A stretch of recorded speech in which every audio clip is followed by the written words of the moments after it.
we had a Maryland game, and he this is pregame in the locker room. You've had him, and he takes his jacket. He's red, and he's going, "This is our house, and this I want warriors, I want soldiers." He walks out, and he sticks his head back, and says, "Are y'all with me?" And we all looked at each other like, yeah. You know, we tripped. He magnetized us, you know. And we run out there and we won this game. They were third or fourth in the nation. We played our hearts out and we were soldiers, and he helped us, he made us win that game. Yeah, I remember times like that. And it's it's funny. That's why I was laughing so hard, because he did stuff like that with us. It was amazing he still had the energy to do that after 30 plus 40 years. But no lie. I remember he would, it would be certain games, and he didn't do it too often. It wasn't every time, because it lose its sting. But every so often, normally he knew when to do it. He knew when to do it. Normally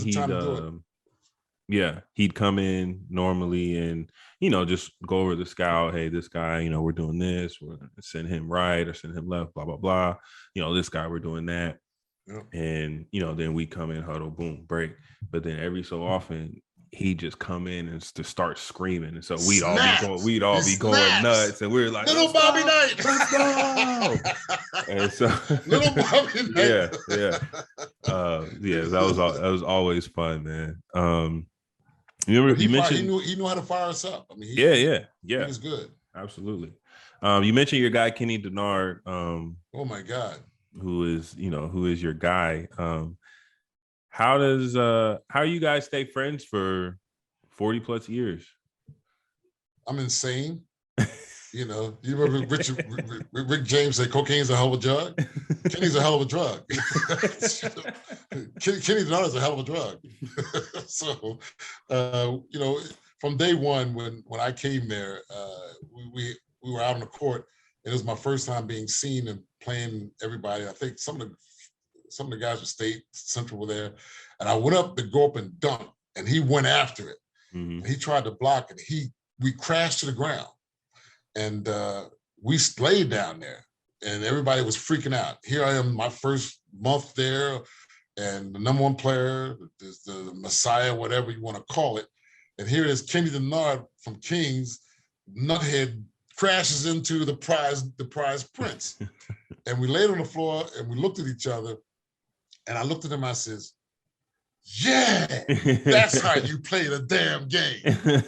And we gave each other five, and we were linked ever since then, man. Yeah. I mean, we were roommates at one time, which was horrific. You come in and you don't know if you got a python snake in your apartment. You got a skunk in there. One moment, I think one time I had my Isabel, who was with me. She was my girlfriend at the time. He walks down the hallway butt naked, dangling. We came back in to get the keys, and we were going to go see a movie. And he's walking out talking to us in regular, normal conversation, just dangling, butt naked. Goes in the refrigerator, gets some orange juice.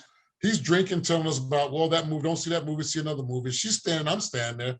It didn't bother me, but she's looking at him, and he just normally puts it back in. He goes, see the movie, enjoy yourself, walks back down the hall, butt naked, and closes the door. And she looked at me, says, I kind of like him. And I was going, what did you like? What aspects did you like about that? Okay, he's hanging, but, yeah, I mean, there's a guy that, I can't even begin to tell you my love for him. And for us to play 4 years, I didn't have to say things to him. He knew what I was thinking, what I would do, how I was doing. And that's how the shot happened. Mm-hmm. This the game against Carolina shot. We didn't talk about that. He didn't look at me. It was just that being in sync with each other. I love him more than life itself. Yeah. I really do. Kenny was really a good shooter and a scorer. Mm-hmm. But Bill locked him down a little bit, told him he had to play a certain role. Yeah. So, that's he made basketball for me at Duke one of the most fun things ever. Yeah, that's cool. So What was Cameron like back in the day? We were just talking about Kenny. He gave us a couple fun stories about Cameron. I think one of them was they used to throw tennis balls back and forth across the court before the games. They threw condoms. They threw condoms out on the court. Oh, okay. Well, yeah. You got any other good Cameron stories for us? Yeah, USC came and the Cameron Crazies were really, really wild back when we were there. They were out of control and they were loud. They weren't choreographed. They picked up on everything each one did, and they were able to do stuff before they started locking it down. Like the USC comes and they're called the Trojans, and they threw out, the court was littered with Trojans. Some blew up, some in a package, some have been used. So, you think, I'm not joking, man, for real. I do classmates, man. They were the truth, man. That was one of them. And then we had a game against NC State, and NC State had Clyde Austin. He's on the line with 2 seconds, I think 2 seconds left. We're up 1. He's got 2 shots, not a 1-and-1. And somebody through Cameron, they took out their keys. They started shaking their keys. And then the rest of Cameron Crazies started taking their keys out. And then the rest of the people started taking their keys out. You have never heard a sound so deafening than people chain their keys. Yeah. Clyde shoots, it rims off. So then you got the people upstairs, the old heads, the old money ones. And they took their keys out. They got to get the keys out too. They got their keys out. And the noise was so deafening, you almost had to put your hands over the ears.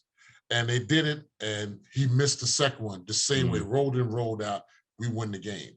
Cameron Crazies were the epitome of our wins, and they gave me the energy that was incredible. That was my stage, and I could feel their energy. It was amazing. My classmates were exceptional for giving us the energy, especially me. Yeah, I mean, I tell people, man, there's some kind of magic or something in there that is not quantifiable. You can't put like your fingers on it, but it's things that happen in there that you're like, what? Yes. How did that happen? Yes. I remember I think it was against Virginia Tech, close game, came down to the wire, might have even gone into overtime. And I was on the bench and I'm watching, and they had the ball, I think, under out of bounds or something. And it was like a second or two left, and they got a shot off. And I'm watching it, and I'm like, oh, that's in. It was like, it was like a little floater or something in the paint. And I'm like, oh, yeah, he made that. And I'm watching it, and it goes in the hoop and comes out. And I was like, there's no way. Like, no way. How did that happen? No there's no way. Like, I'm like, dude, that was a bucket. Like, there's no way that came out. So you see, you got a chance to play. And people don't know it was something spiritual, something magical. Yeah. When it came with the students being there, our classmates, even faculty, and even our alumni, it just once you got in that building, man, it was just something powerful. Yeah. That was just and we were luckily or fortunate to be able to experience that. Yeah. No other place had that. Yeah, we did. Absolutely.